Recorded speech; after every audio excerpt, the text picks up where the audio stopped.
মানুষের চোখের মধ্যে পানির কারণ তুমি হইও না, কারো অন্তরে অন্যায়ভাবে আঘাত দিও না, পারলে তার জীবন একটু শান্তির ব্যবস্থা করে দাও। তুমি চলার পথে রাস্তায় কাঁটা দেখলে, প্যারাক দেখলে সরিয়ে দাও, যেন অন্য ভাই তোমার কষ্ট না পায়।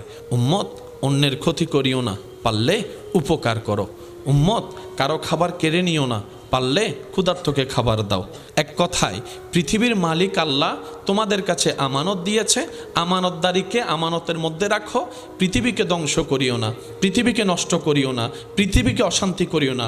কোরআন যে কথা বলে, লা তুফসিদু ফিল আরদে, রব বলে আমার জমিনে তোমরা ভাড়াটিয়া থাকতে দিয়েছি, মালিক কাউকে বানাইনি। সুতরাং জমিনে তোমরা ফাসাদ করিও না, অশান্তি করিও না, তর্ক বিতর্ক করিও না, জামিলা করিও না, রক্তপাত করিও না। একদিন তো আমি রবের কাছেই তোমাদেরকে ফিরতে হবে। নবী বলে, উম্মত রে, যেভাবে পারো অন্যকে ভালো রেখে